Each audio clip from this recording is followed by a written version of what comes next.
Assalamualaikum warahmatullahi wabarakatuh. Yang saya hormati yaitu Bapak Muhammad Teguh Setiadi, SEMM, CTMP, CMC, CPGAM, CPLM, CIB. Perkenalkan, nama saya Rifa Salma Saida, kelas manajemen RA5 dengan NIM 220718. Di sini saya akan membahas sedikit materi dari pertemuan 1 sampai 5 dalam mata kuliah teori ekonomi.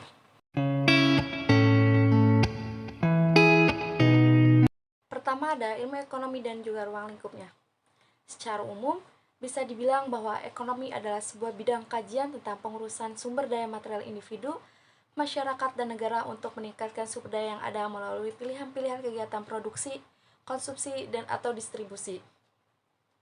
Karena ekonomi merupakan ilmu tentang perilaku dan tindakan manusia untuk memenuhi kebutuhan hidupnya yang bervariasi dan berkembang dengan zaman. Dan berikut beberapa pengertian dari para ahli. Yang pertama ada Paul Samuelson yang menyatakan bahwa ilmu ekonomi adalah suatu studi tentang cara orang-orang dan masyarakat membuat pilihan dengan atau tanpa menggunakan uang dalam menggunakan sumber daya produksi yang terbatas, tetapi juga dapat dipergunakan dalam berbagai cara untuk menghasilkan berbagai jenis komoditas dari waktu ke waktu dan mendistribusikannya untuk keperluan konsumsi saat ini atau di masa yang akan datang. Yang kedua, yaitu ada Adam Smith. Adam Smith menyatakan bahwa ekonomi ialah penyelidikan tentang keadaan dan juga sebab adanya kekayaan negara. Dan yang ketiga ada dari J.B. Say yang menyatakan bahwa ekonomi sebagai suatu kajian tentang peraturan yang bisa menentukan kekayaan. Ruang lingkup ekonomi itu terdapat menjadi dua, yaitu ruang lingkup mikro dan juga makro. Ekonomi mikro merupakan cabang ilmu ekonomi yang khusus mempelajari bagian-bagian kecil atau aspek individual dari keseluruhan kegiatan perekonomian. Analisis dalam teori ekonomi mikro antara lain yaitu meliputi perilaku pembelian, konsumen, dan produsen secara individual dalam pasar. Tujuan dan sasaran analisis ekonomi mikro lebih dititik beratkan kepada bagaimana membuat pilihan untuk mewujudkan efisiensi dalam penggunaan sumber-sumber dan juga mencapai kepuasan yang maksimum. Selanjutnya, ekonomi makro.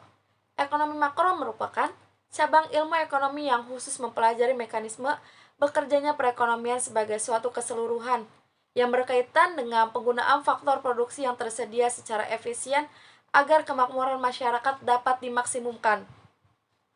Apabila yang dibicarakan masalah produsen, maka yang dianalisis yaitu produsen secara keseluruhan. Demikian halnya jika konsumen, maka yang dianalisis adalah seluruh konsumen dalam mengalokasikan pendapatannya untuk membeli barang atau jasa yang dihasilkan oleh perekonomian. Tujuan dan sasaran analisis ekonomi makro antara lain yaitu membahas masalah sisi permintaan agregat dalam menentukan tingkat kegiatan ekonomi dan juga pentingnya kebijakan dan campuran tangan pemerintah untuk mewujudkan prestasi kegiatan ekonomi yang diinginkan. Metode ilmu ekonomi secara sederhana merupakan upaya manusia untuk memenuhi kebutuhan yang bersifat tidak terbatas dengan alat pemenuhan kebutuhan yang berupa barang atau jasa yang bersifat langka dan terbatas serta memiliki kegunaan yang alternatif. Adapun metode yang digunakan dalam ilmu ekonomi menurut Charman yaitu yang pertama ada metode induktif. Metode induktif adalah metode di mana suatu keputusan dilakukan dengan mengumpulkan semua data informasi yang ada dalam realitas kehidupan. Selanjutnya, metode deduktif.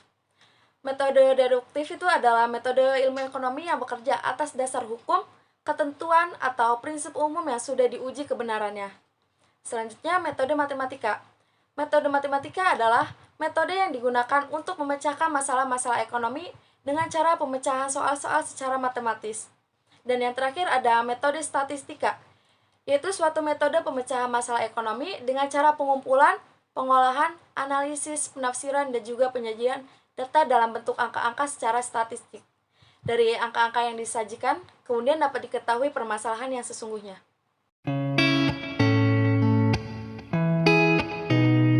Terdapat perkembangan teori ekonomi. Pada dasarnya, pengertian dari perkembangan ekonomi adalah indikasi dari adanya pertumbuhan ekonomi.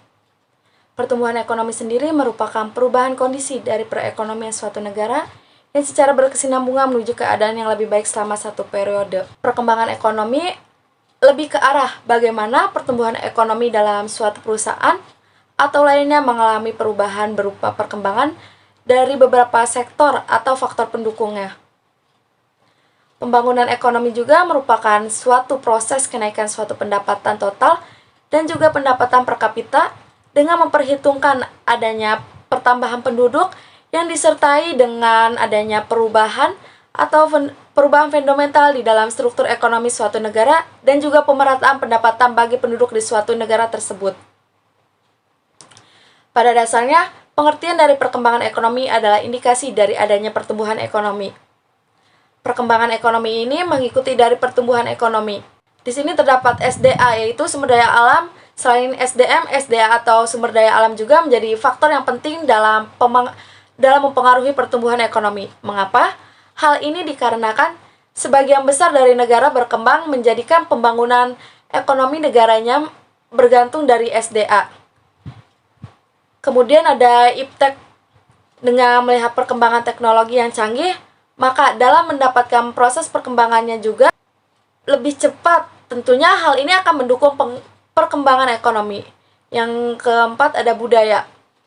Ternyata budaya juga memberikan dampak tersendiri dalam proses pembangunan dan juga pertumbuhan ekonomi. Faktor budaya memiliki fungsi untuk meningkatkan dan mendorong terjadinya proses pengembangan dan juga pembangunan ekonomi. Faktor budaya juga menjadi utama karena sikap kerja, cerdas, ulet, dan juga jujur. Dan yang kelima adalah modal. Modal menjadi salah satu faktor yang menentukan perkembangan ekonomi. Modal juga berkesinambungan dengan SDM. Modal menjadi salah satu kebutuhan yang penting untuk proses perkembangan di dalam perekonomian. Yang ketiga ada elastisitas permintaan dan juga penawaran. Elastisitas adalah perbandingan perubahan proporsional dari sebuah variabel dengan variabel lainnya. Tingkat elastisitas di sini adalah tingkat terpengaruhnya jumlah barang yang diminta maupun yang ditawarkan karena adanya perubahan harga. Sedangkan penawaran itu sendiri adalah keinginan yang disertai oleh kemampuan untuk membeli barang dan jasa pada tingkat harga dan juga waktu tertentu. Fungsi permintaan adalah suatu fungsi yang menunjukkan hubungan antara harga dan jumlah barang atau jasa yang diminta. Fungsi permintaan diambil dari sudut pandang pembeli. Rumus fungsi permintaan digunakan untuk menganalisa perilaku konsumen dan juga barang atau jasa yang dibeli. Kemudian ada jenis-jenis permintaan, yaitu dibagi menjadi 3. Yang pertama ada permintaan absolut. Permintaan absolut adalah permintaan atas barang atau jasa yang tidak diiringi dengan kemampuan untuk membeli, sehingga lebih merupakan angan-angan saja. Dan yang kedua, permintaan potensial, yaitu permintaan atas suatu barang atau jasa yang didukung dengan adanya kepemilikan sejumlah uang atau kemampuan daya beli, namun pembeli atas barang atau jasa tersebut masih berupa rencana membeli, karena adanya beberapa alternatif barang atau jasa yang lain. Yang ketiga, permintaan efektif, yaitu permintaan atas suatu produk, barang, atau jasa yang dilakukan sesuai dengan beli yang dimiliki. Kemudian penawaran adalah jumlah produk atau jasa yang tersedia untuk dijual pada harga tertentu dalam suatu pasar pada suatu waktu tertentu. Fungsi penawaran adalah suatu fungsi yang menunjukkan hubungan antara harga dengan jumlah barang atau jasa yang ditawarkan oleh produsen. Fungsi penawaran ini digunakan produsen untuk menganalisa berapa banyak barang yang diproduksi. Fungsi penawaran juga mengikuti hukum penawaran, yaitu jika barang naik, maka jumlah barang yang akan ditawarkan naik. Dan jika harga turun, maka jumlah barang yang akan ditawarkan turun. Jenis-jenis elastisitas permintaan dan juga penawaran itu terbagi menjadi beberapa jenis. Yang pertama ada elastisitas penawaran sempurna, yaitu ketika nilai koefisien elastisitas penawaran berjumlah tak terhingga. Lebih jelasnya, suatu keadaan di mana berapapun jumlah barang yang akan ditawarkan tidak perlu menaikkan harga atau barang dan jasa yang ditawarkan menjadi bertambah. Yang kedua, penawaran inelastis, yaitu ketika nilai koefisien elastisitas penawaran berjumlah kurang dari 1. Lebih jelasnya, keadaan di mana tingkat perubahan jumlah barang yang ditawarkan lebih kecil daripada tingkat perubahan harga. Yang ketiga, penawaran elastis, yakni ketika nilai koefisien elastisitas penawaran berjumlah lebih dari 1. Lebih jelasnya, keadaan di mana tingkat perubahan jumlah barang yang ditawarkan adalah lebih besar daripada tingkat perubahan harga. Maksudnya, jika tersedia perubahan harga sedikit saja, maka menambah jumlah barang yang ditawarkan secara besar-besaran. Kemudian ada penawaran elastis uniter, yakni ketika nilai koefisien elastisitas penawaran berjumlah sama dengan 1, Keadaan di mana jumlah barang yang ditawarkan sama dengan tingkat perubahan harga, maksudnya jika jumlah barang ditawarkan meningkat 3%, maka harga juga akan meningkat sebesar 3%. Lebih jelasnya, elastisitas ini ditandai dengan persentase perubahan harga sama dengan persentase perubahan jumlah barang yang ditawarkan. Kemudian elastisitas penawaran sempurna, yakni ketika nilai koefisien elastisitas penawaran berjumlah sama dengan 0 atau keadaan di mana meskipun terjadi peningkatan harga tidak akan mempengaruhi jumlah barang yang ditawarkan.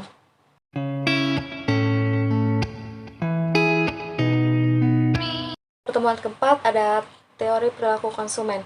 Perilaku konsumen merupakan proses yang akan dilalui oleh seseorang dalam melakukan kegiatan seperti mencari, membeli, mengevaluasi, dan juga untuk dikonsumsi memenuhi kebutuhannya. Konsumen dapat diartikan sebagai seseorang individu atau organisasi yang memiliki peran berbeda seperti contohnya berperan sebagai influencer, peserta Twitter, dan juga lain sebagainya. Perilaku konsumen merupakan proses yang dinamis yang mencakup perilaku konsumen individual kelompok dan juga anggota masyarakat yang secara terus-menerus mengalami perubahan. Batasan perilaku konsumen merujuk pada perilaku yang diperlihatkan oleh konsumen dalam mencari, membeli, menggunakan, mengevaluasi, dan juga menghabiskan produk barang dan juga jasa yang mereka harapkan akan memuaskan kebutuhan mereka. Menggunakan penggunaan barang atau jasa sesuai dengan kebutuhan dan keinginan di setiap konsumen.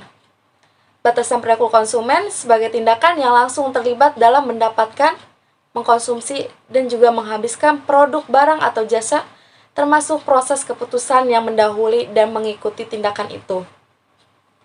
Perilaku konsumen berhubungan dengan hukum permintaan. Hukum permintaan berbunyi, bila harga suatu barang naik, maka jumlah barang yang diminta akan turun. Sebaliknya, bila harga barang tersebut turun, maka jumlah barang yang diminta akan naik. Di sini ada macam-macam teori perilaku konsumen, yaitu yang pertama ada teori ekonomi mikro, kedua teori psikologis, ketiga teori antropologis. Teori perilaku konsumen dapat dibedakan dalam dua macam pendekatan. Yang pertama yaitu pendekatan nilai guna kardinal. Manfaatnya yaitu kenikmatan yang diperoleh konsumen dapat dinyatakan secara kuantitatif dengan anggapan bahwa konsumen akan memaksimumkan kepuasan yang dapat dicapainya. Diterangkan sebagaimana seseorang akan menentukan konsumsinya ke atas berbagai jenis barang yang terdapat di pasar. Yang kedua, pendekatan nilai guna ordinal. Manfaat atau kenikmatan yang diperoleh masyarakat dari mengkonsumsi barang-barang tidak dikuantifisir, atau menurut Peter dan Olson dalam tahun 2010, terdapat dua jenis perilaku konsumen, yaitu perilaku konsumen yang bersifat rasional dan juga perilaku konsumen yang bersifat irasional. Dalam kedua jenis perilaku konsumen tersebut mempunyai ciri-ciri masing-masing. Ciri-ciri perilaku konsumen yang bersifat rasional yaitu konsumen menentukan produk menurut kebutuhan. Yang kedua, produk yang diambil konsumen memiliki manfaat yang optimal untuk konsumen.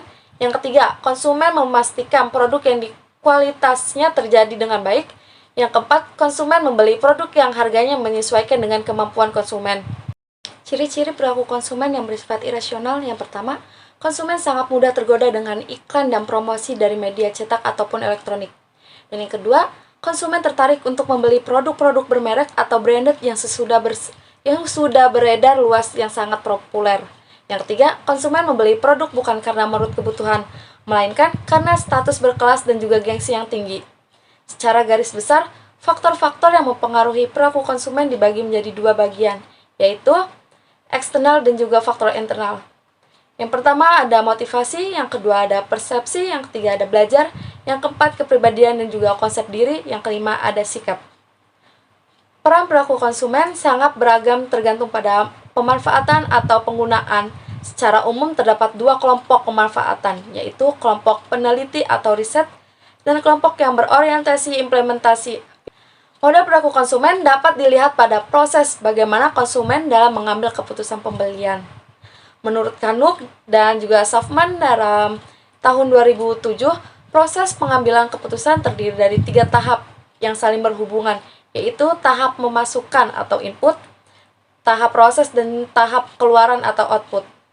Tahap masukan meliputi proses pengenalan konsumen terhadap kebutuhan atas produk yang terdiri dari 2 sumber informasi utama, yaitu usaha pemasaran perusahaan atau produk promosi, penetapan harga dan distribusi, serta pengaruhan sosiologis eksternal atau konsumen, yaitu keluarga, teman, tetangga, sumber informal dan juga non-komersial lain, kelas sosial, budaya, dan juga subbudaya.